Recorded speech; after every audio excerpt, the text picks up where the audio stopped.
few years ago, I decided to take a public and very controversial stand in support of the Animal Liberation Front.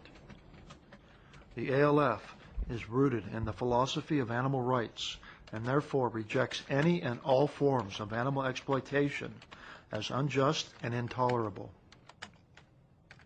It uses tactics of property destruction and sabotage to undermine the ability of industries exploiting animals. But it describes itself as a non-violent group that attacks only the property of exploiters and never the exploiters themselves.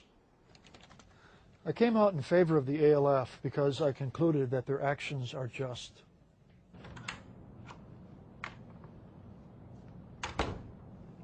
Governments, animal exploitation industries, and mass media characterize the ALF as violent terrorists. But in fact, I see them as counter-terrorists and as freedom fighters. The ALF is a new justice movement that defends the rights of innocent beings who are under attack. It is the industries and the government who are the real terrorists.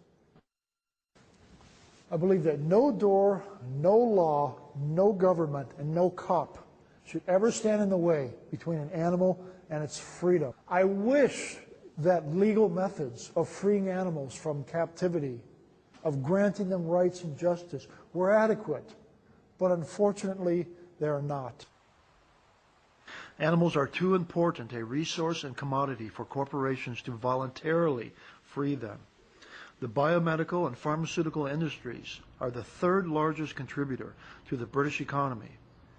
Consequently, they take any threat to the interest of these industries as a threat to the UK as a whole. After the 7/7 bombings, the British government stated that the rules of the game have changed.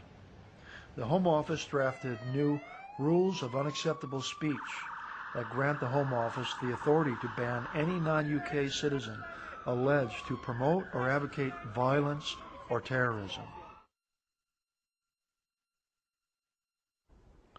In August 2005, I received a letter from the Home Office that condemned me for supporting the ALF and banned me from the UK.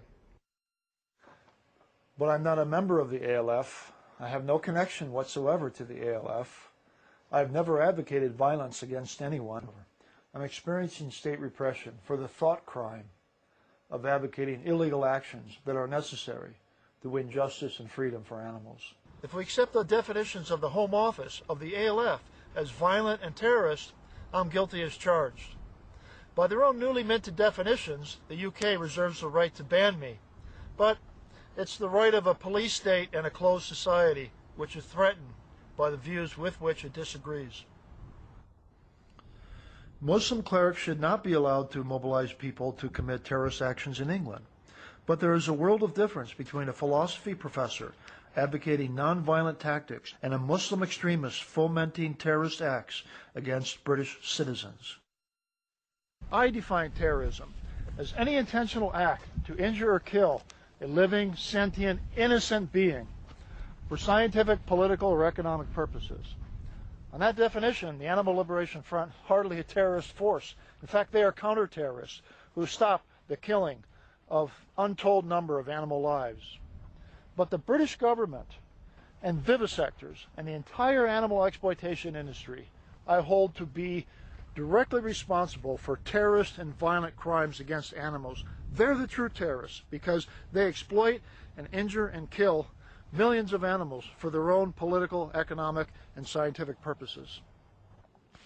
From the Boston Tea Party to the Civil Rights Movement, activists and philosophers have understood the difference between the institution of law and the principles of the right. When the law does not reflect the right, it is the obligation of citizens to change the laws, breaking them if necessary, in order to promote the right. My speech may be unpopular, but it is precisely unpopular and controversial speech that free speech rights are designed to protect, as opposed to mainstream and conformist speech. An open society will respect and protect those free speech rights, but a closed society will reject and deny